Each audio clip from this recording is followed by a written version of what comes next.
الحمد لله وحده لا شريك له والصلاة والسلام على من لا نبي بعده أما بعد فأعوذ بالله من الشيطان الرجيم بسم الله الرحمن الرحيم ما كان محمد أبا أحد من رجالكم ولكن رسول الله وخاتم النبيين وكان الله بكل شيء عليما اللهم صل على محمد وعلى آل محمد كما صليت على إبراهيم وعلى آل إبراهيم إنك حميد مجيد اللهم بارك على محمد وعلى آل محمد كما باركت على إبراهيم وعلى آل إبراهيم إنك حميد مجيد. یہ تو ہم سب کا عقیدہ ہے کہ حضور اکرم صلی اللہ علیہ وسلم آخری نبی ہے. اب قیامت تک کوئی نیا نبی نہیں آئے گا، قیامت تک اب کوئی نبی پیدا نہیں ہوگا. سوال یہ ہے کہ حضور اکرم صلی اللہ علیہ وسلم کی امت نے قیامت تک رہنا ہے، نبی ہوگا نہیں تو اس امت کو سنبھالے گا کون؟ اس سوال کا جواب حضور اکرم صلی اللہ علیہ وسلم نے خود ارشاد فرمایا ہے. ایک حدیث پاک میں ہے، نبی کریم صلی اللہ علیہ وسلم نے فرمایا میں دنیا سے چلا جاؤں گا اور میرے بعد تم میں سے جو شخص زندہ رہے گا اور دین میں اختلافات بہت دیکھے گا. فَإِنَّهُ مَن يَعِشْ مِنْكُمْ بَعْدِي فَسَيَرَى اخْتِلَافًا كَثِيرًا. اس اختلاف سے بچنے کا حل کیا ہے؟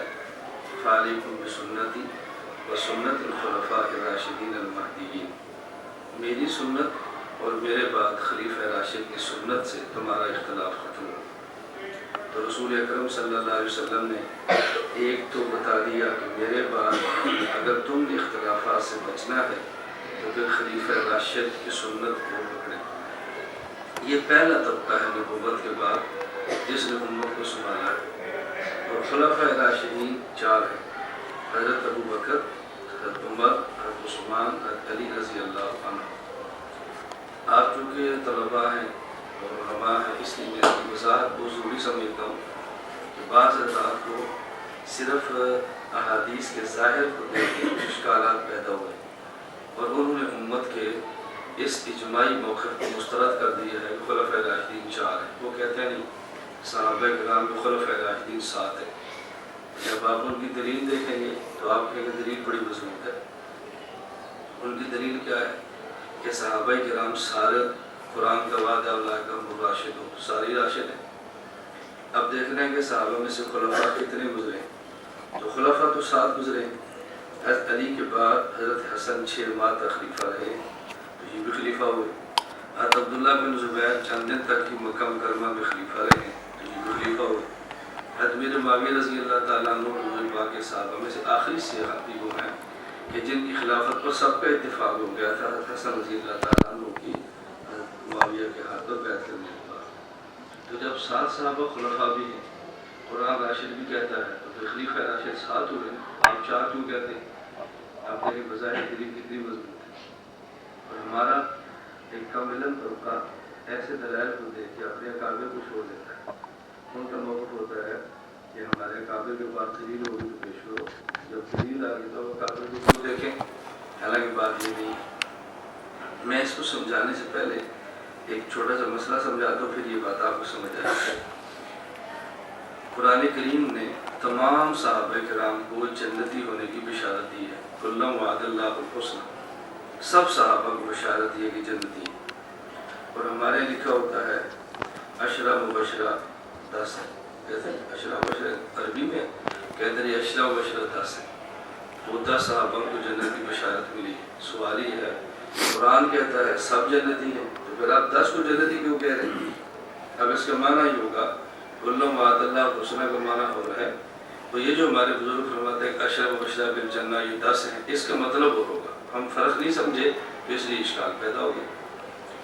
کلًا وعد اللہ الحسنى کا معنی یہ ہے اللہ پاک نے تمام صحابہ کو جنتی ہونے کی بشارت دی ہے.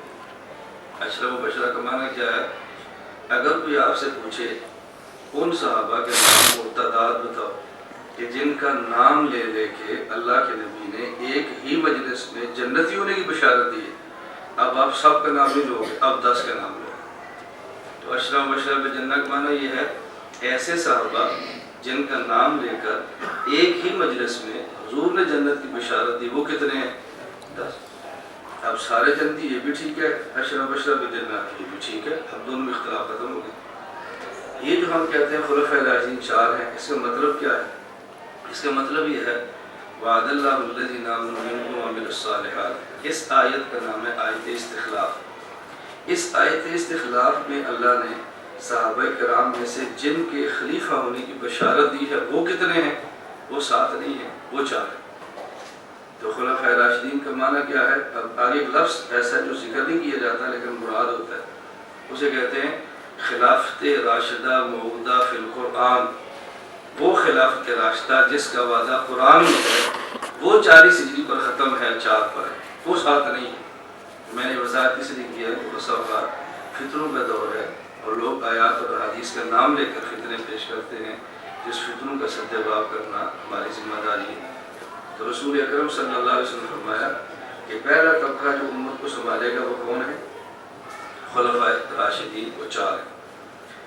اب اتنی باتیں اس کے حوالے سے کہنے والی ہیں کہ میں سمجھتا ہوں کہ طلبہ سے زیادہ ہماری ضرورت ہے۔ اتنی یعنی پیاری گفتگو ہے، لیکن میں بڑی مختصر سی بات عرض کر رہا ہوں۔ رسول اللہ صلی اللہ علیہ وسلم علیکم بسنتی و سنت الخلفاء، ایک میری سنت، ایک خلیفہ راشد کی سنت، تمسکوا بہا، اس کو مضبوطی سے پکڑنا، عزو علیہا۔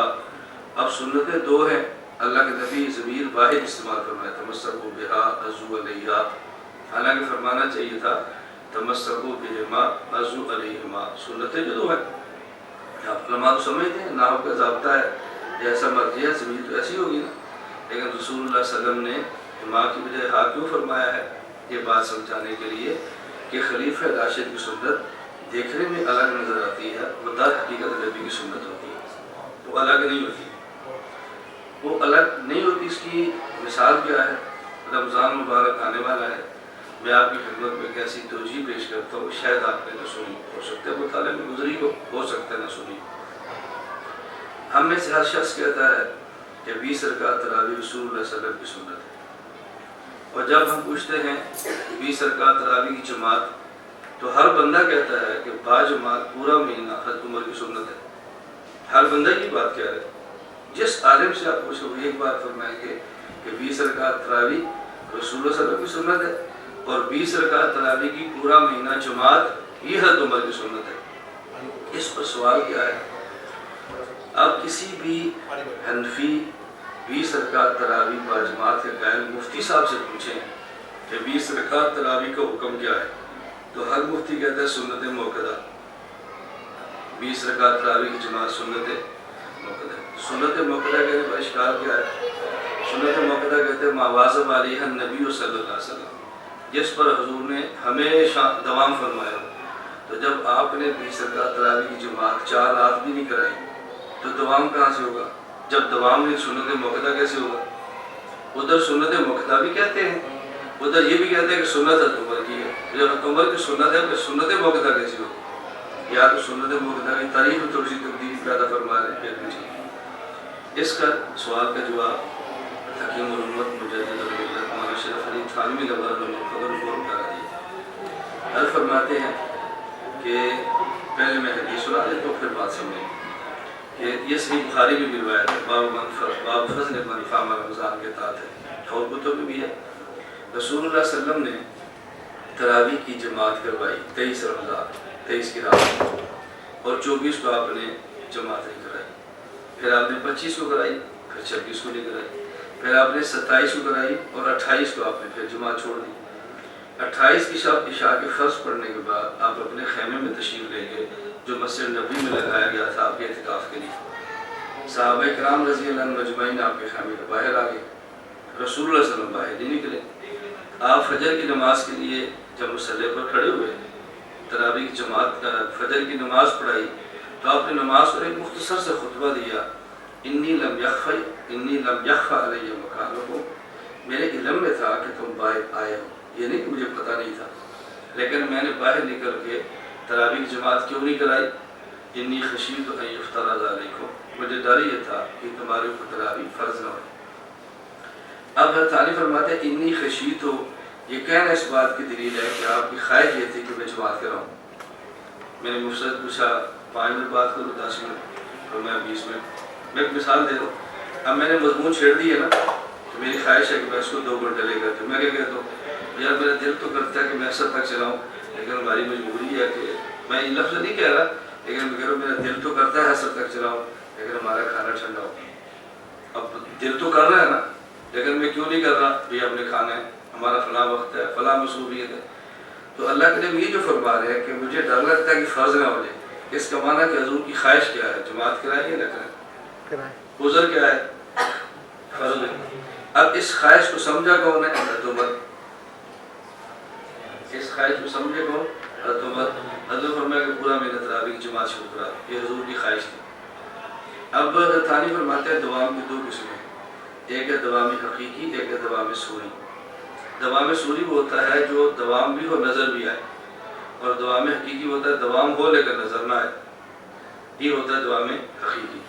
ثانی فرماتا ہے کہ 20 رکعت تراویح پر جماعت پر حضور کا دوام ہے لیکن سوری نہیں ہے حقیقی ہے. آپ چاہتے یہ تھے چاہت کو عمر سمجھے ہیں تو انہوں نے حقیقی دوام کو دوام سوری میں بدل دیا. تو یہ خواہش حضور پاک کی تھی پوری حد عمر نے کی ہے. اس لیے یہ نہیں کہیں کہ سنت عمر ہے یہ کہیں کہ سنت رسول ہے صلی اللہ علیہ وسلم. میں نے ایک مثال دی ہے کہ خلیفہ راشد کی سنت حضور کی سنت کیسے ہوتی ہے. آپ اس سے بقیہ مسائل خود سمجھ سکتے ہیں کہ خلیفہ راشد کی سنت نبی کی کیسے ہو سکتی ہے. اس سے ایک جملہ آپ شاید کتابوں میں پڑھیں. میری اس گفتگو کے بعد وہ جملہ آپ کے لیے سمجھنا بہت آسان ہوگا ورنہ آپ کو اشکالات پیدا ہوں. جملہ کیا ہے؟ دور خلافت راشدہ یہ تکمیل نبوت کا دور ہے. اب کتنا بڑا اشکال ہوگا کہ دور خلافت راشدہ دور تکمیل نبوت ہے. نبوت کو خلافت راشدہ مکمل کرنا ہے. اس کا مطلب یہ ہے کہ بہت سارے کام رسول اللہ صلی اللہ علیہ وسلم کرنا چاہتے تھے. 63 سال عمر مقدر تھی. آپ نہیں فرما سکتے دنیا سے چلے گئے. وہ کام کس نے کیے؟ یہ ہے معنی دور خلافت راشدہ دور تکمیل نبوت. خیر میں ایک اور سوال کر کے اگلی بات شروع کر لیتے ہیں. میں انشاءاللہ 20 منٹ اپنی بات کوشش کرتا ہوں کہ اس کو لمبا نہیں جانے دوں. ایک بات ذہن میں رکھیں آپ کو بہت سے لوگ ایسی روایات پیش کریں گے کہ حضرت عمر اور فرماتے ہیں عبداللہ بن عمر اور فرماتے ہیں. حضرت عمر نے فیصلہ فرمایا کہ ماہر اتنا ہونا چاہیے. عورتیں کھڑے ہو کر کہا جی تو کون ہے روکنے والا؟ آتی کہ میرے دعوت الخطار. جب قرآن کہتا ہے غیر ماہر اس عمر تو کون ہے مقرر کرنے والا؟ تو اس عمر کی بات ایک عورت نے نہیں مانی. ہمارے اوپر ماننا کیسے ضروری ہے؟ یہ اتنے قوی اشکالات ہیں خلافت راشدہ کے دور پر بندہ اس میں ہل جاتا ہے. یہ اشکال تب پیدا ہوتا ہے جب آدمی سنت خلفاء نہیں سمجھے کہ سنت کا معنی کیا. یہ سنت سے مراد یہ ہے خلیفہ راشد. سنت کہتے کسے؟ خلیفہ راشد کی سنت کا معنی خلیفہ راشد کا وہ فیصلہ وہ اجتہادی فیصلہ جس کو صحابہ کرام نے قبول کر لیا.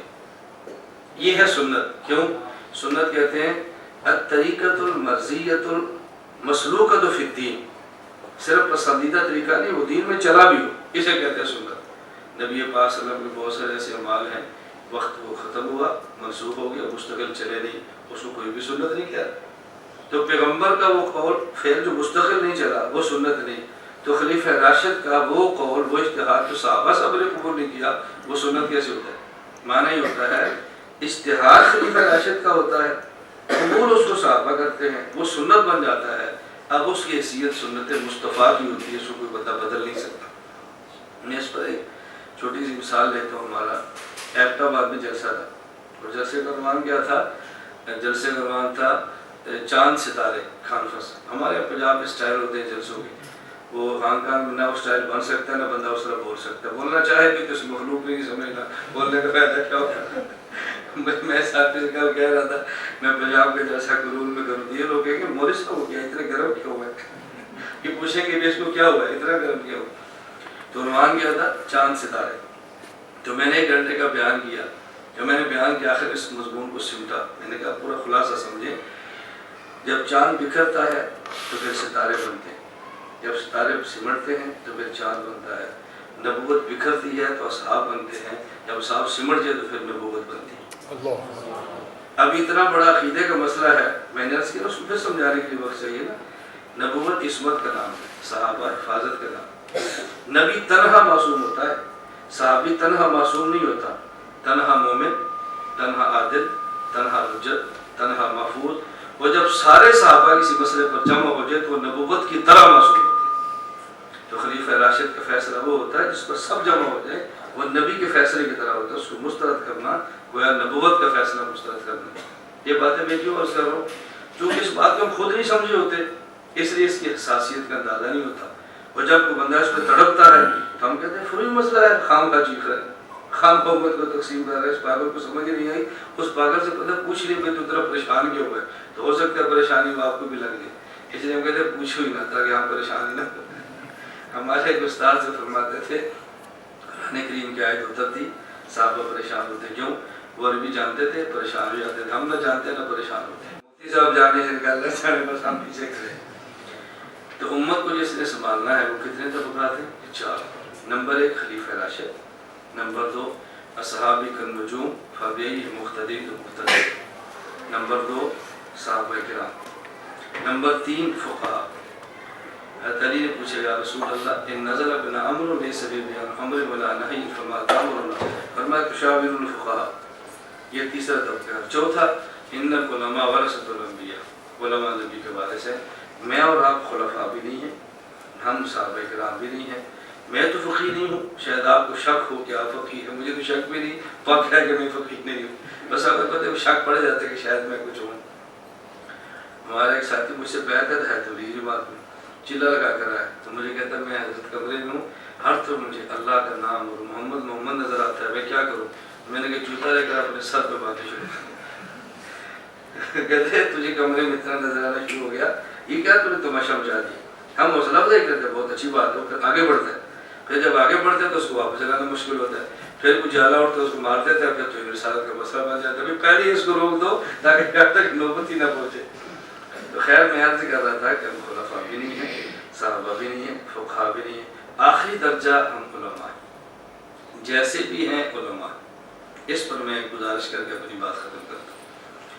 ایک بات یہ سمجھ لیں کہ عالم ان تمام کاموں میں وارث ہے جو کام اللہ کے نبی نے فرمائے صلی اللہ علیہ وسلم. ہاں یہ بات ہے کہ ہر عالم اتنا باصلاحیت نہیں ہوتا کہ سارے کام کرے.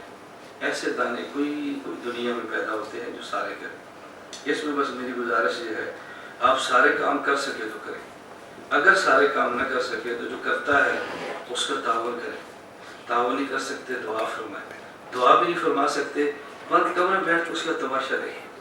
کتنا تو کر سکتے ہیں. دنیا میں گیم ہوتی ہے، نہیں کھیل سکتے، دیکھ کر تو محسوس ہوتے ہیں نا، بس تماشے دیکھیں لیکن رکاوٹ پیدا کریں. سائیکلنگ آپ میں سے کوئی نہیں کر سکتا، ریسلنگ کوئی نہیں کر سکتا، لیکن دیکھتے تو ہے نا کہ ریسلنگ کیسے ہوتی ہے. ہماری ریسلنگ دیکھتے رہے بس، رکاوٹیں نہ پیدا کریں. اللہ کی قسم یہ آپ کا بہت بڑا علماء کے ساتھ تعاون ہوگا اور یہ بہت بڑا دین پر احسان ہوگا. میں نے کل بھی مفتی ارشد صاحب سے عرض کیا تھا، میری عادت ہے میں چھپانے میں سب کے سامنے بات کہتا ہوں. میں نے مجھ سے عرض کیا کہ آپ ہمارے محسن ہیں کہ آپ نے ہمیں ہانگ میں داخلے کی. جو پہلی بار بلاتا ہے نا محسن ہوتا ہے. میں دنیا ٹی وی پہ جاتا ہوں، مولانا شعیب کے بھائی مفتی زبیر میرے محسن ہیں، مجھے داخل کیے. اب آئندہ ضرورت نہ ہونا وہ الگ بات ہوتی ہے. آدمی کے ٹھکانے بنتے ہیں، جگہ بنتی ہے، تعلقات بنتا ہے، اس میں آدمی چوڑا ہو جائے مجھے تو آپ کی ضرورت ہی نہیں ہے. اس سے بڑی ناشکری دنیا میں کوئی نہیں ہے. یہ کیسے ہو سکتا ہے؟ دنیا میں آدمی آتا ہے تو ماں باپ کو بغیر نہیں آتا، لیکن وقت آتا ہے کہ ماں باپ بھی اس کے محتاج ہو جاتے ہیں. تو ماں باپ سے کہتے تو کون ہوتا ہے؟ یہ اتنی بڑی حماقت ہے. اللہ میں بات سمجھنے کی توفیق عطا فرمائے. میری آپ سے گزارش ہے وارث ہوتا ہے. بس ہمارا الجھن کیا ہے کہ ہم عالم کے کمزوریاں دیکھتے ہیں اور پھر اس کے خلاف بہت پڑھتے ہیں. وارث ہی ہوتا ہے. یہ بات اچھی طرح سمجھ. باپ ڈاکٹر ہو وہ مر جائے اور بیٹا پاؤں سے لنگڑا ہو، دنیا میں کوئی شخص نہیں کہتا اس بیٹے کو نکالو کوئی اور ڈاکٹر لاؤ تاکہ ڈاکٹر صاحب کے پیسے اس کو ملے. وہ بیٹا لنگڑا ہے، باپ ڈاکٹر تھا، وارث یہی ہوگا خواہ لنگڑا ہی کیوں نہ. باپ حسن کا بادشاہ اور بیٹا کالا ہو تو وارث یہی ہوگا خواہ کالے کیوں نہ. یہ ذہن میں رکھ لیں کہ وارث ہم ہی ہیں جیسے کیسے ہیں. بس کوئی اور دنیا سے وارث آپ کو دین کا نہیں ملے گا. اس لیے جیسا بھی وہ وارث ہی ہوتا ہے اس کی قدر کریں، اس کو سنبھالیں. اللہ ہمیں یہ باتیں سمجھنے کی توفیق عطا فرمائے. تو بس میں نے یہی گزارش کرنی ہے کہ جس قدر ہو سکے ہم دین کے سارے شعبوں کو لے کر چلیں. سارے نہیں چل سکتے، جس میں اللہ نے توفیق دیا کریں اور بقیہ علماء کے لیے دعا فرمائیں. اس حوالے سے میں سمجھتا ہوں کہ مفتی ارشد صاحب کی محنت ہے، آپ حضرات کی محنت ہے. دنیا کے کئی ممالک سے آپ کا ملک اس اعتبار سے بہت اچھا ہے کہ ہر آئے دن کوئی نہ کوئی عالم آتا رہتا ہے. میں پرسوں دبئی ایئرپورٹ پہ تھا, مولانا عاصم بنوری ٹون مجھے ملے. جی عاصم بس مجھے ملے, وہی میں سنا رہا تھا. میں نے کہا میں ہانگ کانگ جا رہا ہوں, انہوں نے کہا میں بھی مفتی صاحب کے جا رہا ہوں, مجھے بلایا ہے. تو مجھے بہت خوشی ہوئی اس بات کی کہ دیکھیں آدمی ایک ترتیب بناتا رہے, آتا رہے, علماء ایک دوسرے سے ملتے رہے, کتنا فرق پڑتا ہے. اور چھوٹی چھوٹی گفتگو چلنے سے کم از کم آدمی اپنے اسلاف سے وابستہ رہتا ہے اور اس مصور سے متاثر ہو کر آدمی بدلتا نہیں, ورنہ تو بالکل ایسی تبدیلیاں آتی ہیں یہ سنبھالنا مشکل ہو جاتا ہے. بہرحال میں مفتی صاحب کا خصوصاً اور آپ تمام حضرات کا بے حد ممنون اور مشکور ہوں کہ آپ نے اس مصروفیت میں بھی ہم جیسے دیہاتیوں کو پھر بھی وقت دیے. اللہ آپ کو جیسا خیر عطا فرمائے, اللہ آپ کی محنتوں کو مبارک اور مقبول فرمائے. وآخر دعوانا الحمدللہ رب العالمین. لا إله إلا الله لا إله إلا الله لا إله إلا الله ما لنا رب سوى. لا إله إلا الله لا إله